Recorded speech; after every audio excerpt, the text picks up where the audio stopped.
Regarding his publication of his enemies list, Mr. Patel proclaimed, "The manhunt starts tomorrow," and reposted a video depicting him taking a chainsaw to his political enemies. Is that you, Kash Patel, reposting that at the top of that page? Senator, I had nothing to do with the creation of that meme. Is that you reposting it, was my question. And that's me at the top. Senator Sheldon Whitehouse unleashed a fierce and deeply alarming critique of Kash Patel's nomination to lead the FBI, making it clear this was far bigger than a routine political disagreement. According to Whitehouse, the stakes could not be higher. As he carefully broke down Patel's past actions and public behavior, the senator described him as someone whose loyalty appears tied completely to Donald Trump instead of the Constitution or the impartial rule of law.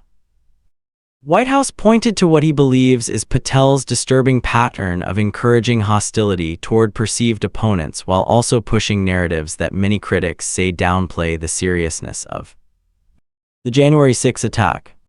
But the most unsettling part of his warning centered on the future of the FBI itself.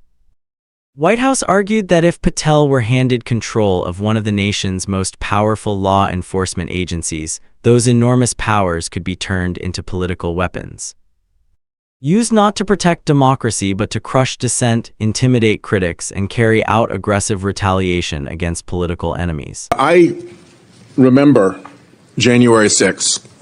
Colleagues running through our halls to flee the mob, colleagues shouting that rioters should be shot, us returning to our constitutional business through hallways cleared for us by automatic weapons carrying SWAT teams. None of you, none of us, said those violent rioters should be pardoned. A Republican colleague said such pardons would be hard to believe, even absurd. Your former colleague J.D. Vance said the violent rioters should not be pardoned. Even Jim Jordan said pardons would, and I quote, "focus on all the people who didn't commit any violence." Well, Trump pardoned all of them. And there's a lesson in that. Every time you think Trump would never go that far, rethink that. We all seem to agree that violence against police is unacceptable, yet more than 600 people who physically attacked Capitol Police officers were just put back on the street, part of a 1,500-person personal Trump army, now out there with people who have proven themselves willing to do violence on Trump's call. In only 10 days, some are already back committing crimes. We've also tried as a committee, together, to address the dangers of illicit drug sales over the internet, and I assume we're all against murder for hire. But Trump also just pardoned a dark web operator sentenced to life in prison for trafficking illegal drugs online and accused of soliciting murders for hire. Those pardons, as Mr. Patel has said, are a mistake, but they are also a signal that we are entering a strange and dangerous time. That is the context for today's hearing. Warnings that the FBI could become Trump's enforcer, use the powers of law enforcement to stifle speech and dissent, punish political rivals of either party, and hand out free passes, get out of jail free cards to violent supporters are warnings we should heed. Here are some warnings of this nominee's Trump administration colleagues. Former Attorney General Bill Barr said, "This nominee has virtually no experience that would qualify him to serve at the highest level of the world's preeminent law enforcement agency," end quote, "and we would never be able to command the respect necessary to run the day-to-day operations of the Bureau." That's for the deputy position.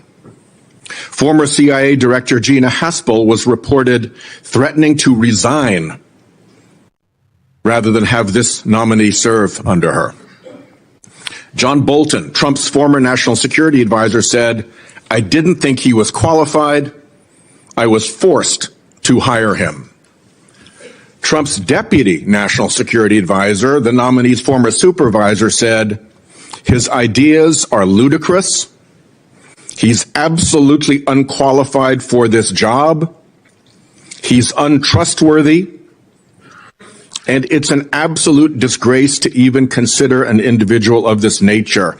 That's from Republican appointees who worked with him. And here's what this nominee himself has said about using his office to prosecute journalists. We will go out and find the conspirators, not just in government, but in the media. We're going to come after you, whether it's criminally or civilly. Is that a correct quotation, Mr. Patel? Senator, that's a partial quotation. But it's correct. In part. Regarding his publication of his enemies list, Mr. Patel proclaimed, "The manhunt starts tomorrow," and reposted a video depicting him taking a chainsaw to his political enemies. Is that you, Kash Patel, reposting that at the top of that page? Senator, I had nothing to do with the creation of that meme. Is that you reposting it, was my question. And that's me at the top. You said FBI agents were responsible for the violence on January 6th, and I quote you here, beyond a reasonable doubt. Is that what you said? That's completely incorrect, and I appreciate the opportunity to address that. I'll give you an opportunity in writing, but this is my time now. Have at it. An Inspector Attorney General investigation found that that was false. And you said we should impeach judges who rule against Donald Trump, who are, in your words, political terrorists. When this nominee tries to explain all this away, keep one thing in mind. He's testified under oath before a Colorado judge who presided over a Trump case in which he was a witness. And the judge found, and I'm quoting here, he was not a credible witness. His testimony is not only illogical, but completely devoid of any evidence in the record. That's from a judge.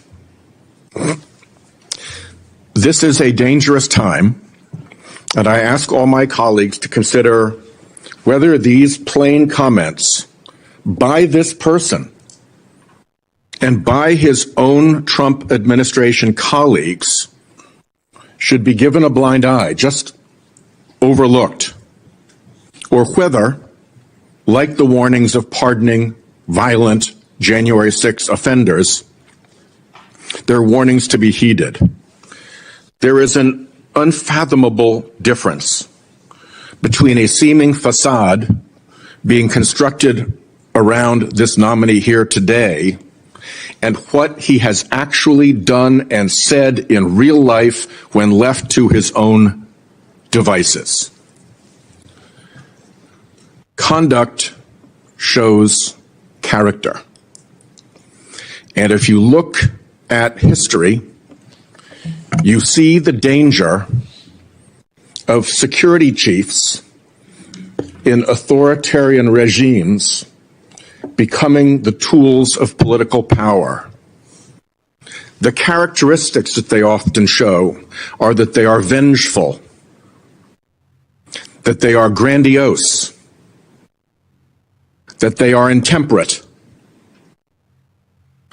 that they are partisan and blindly loyal, and that they are servile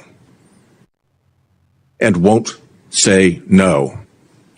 I'm afraid that the history of this nominee's conduct raises those warnings.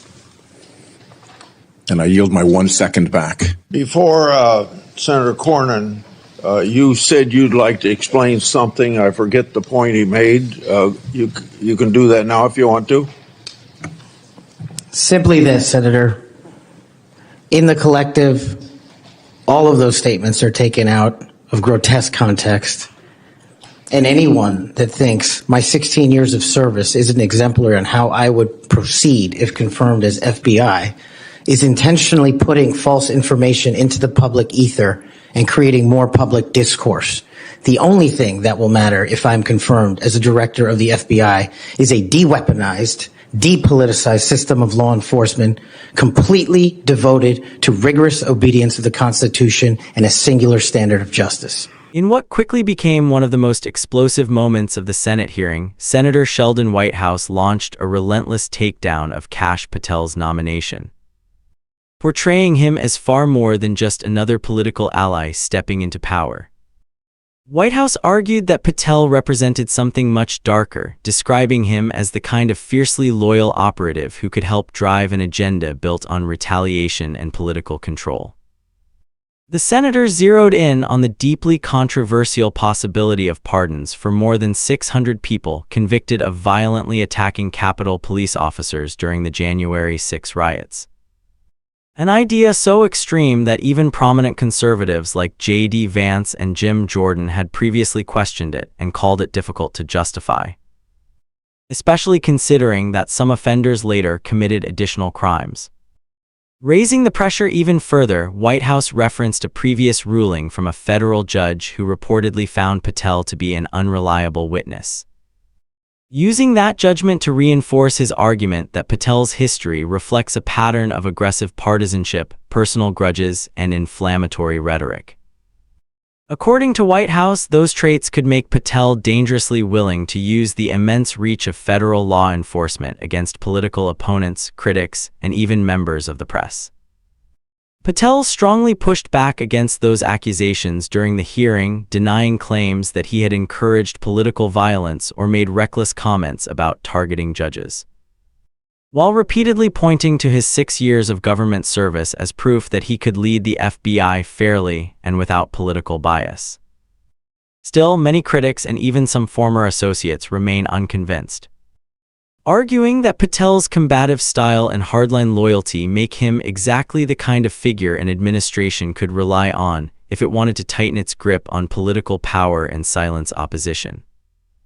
Voices. Joining us now is a member of the Senate Judiciary Committee, Democratic Senator from Rhode Island, Sheldon Whitehouse. Senator, thanks for taking the time to talk to us on a busy day. Just react for a moment to that exchange between your colleague, Senator Booker, and Kash Patel. Well, I think the director is under considerable fire from the right for his mishandling and generally botched approach to the Kirk murder. And so he obviously came in performative mode because he knows that President Trump likes to see his minions do combat and be rude to Democrats. So I think you clearly saw Patel playing that performative role. Whether that performance is good enough to get him out of trouble for his mishandling of various aspects of his office remains to be seen. But you have to take it with a grain of salt. Senator Patel flat out denied that there was an enemies list. You've accused him of having an enemies list in the past. Were you satisfied with his response? No, he doesn't answer truthfully. He may not like the characterization of an enemies list, but he has a list of people who he said needed going after. And I think that's a fair characterization of an enemies list. And if you look at that list of names, 20 of 60, he's already found a way to take some adverse action against. So he's actually well on his way. In only 7 months in office, he's already a third of his way through his enemies list. So I think that's something that he's going to need to explain better, just as he made a complete hash of trying to explain the grand jury questions that he was asked. We have seen those lawsuits filed by fired FBI agents against Kash Patel. We've been talking about it here. Do you believe that the work of the FBI and by extension, even the safety of Americans is at risk right now? Yeah, obviously. I mean, when you have fewer people to do the same work because you fired and run out of the office so many people, that's going to be adverse to productivity.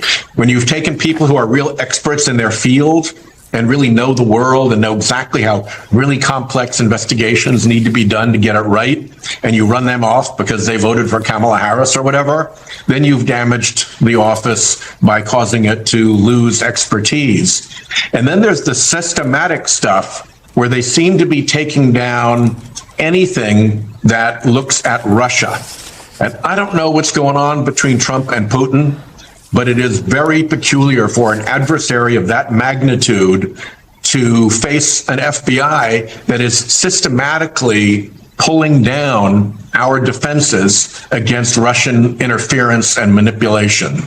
Here at home, so many people are concerned about the dissolution, essentially, of public discourse and seeing the rise in political violence. Senator Cruz just said in that hearing that the left celebrated Charlie Kirk's murder. What more can you and your colleagues do in Congress to ensure that Americans feel as though this is not that politics are not being weaponized and that violence is not being celebrated in either corner? Yeah, I think part of it is simply to condemn violence whenever it happens. When people are using an incident of violence to attack the other side politically, then I think that's a pretty strong signal that they're not taking the quest to reduce violence very seriously. When people are only talking about violence against one party and ignoring shootings, murders, injuries of the other party, then I think that's a pretty strong signal that they're not taking the quest for less violence seriously. So I think there are a lot of accountability moments ahead. Clearly, I have to just ask you before you go, Vice President J.D. Vance has said that there's a growing element of your party that is embracing dangerous and violent ideology. Would you acknowledge that that's the case and speak out against it? Yeah, if that were the case, but it's a little ironic coming from the administration of a man who literally sent a mob to the Capitol to do violence, not only to the institution of Congress and to the monument of our nation's Capitol building, but to the real injury of dozens of police officers and several fatalities resulting. You know, there's a point where you have to be accountable to yourself as well.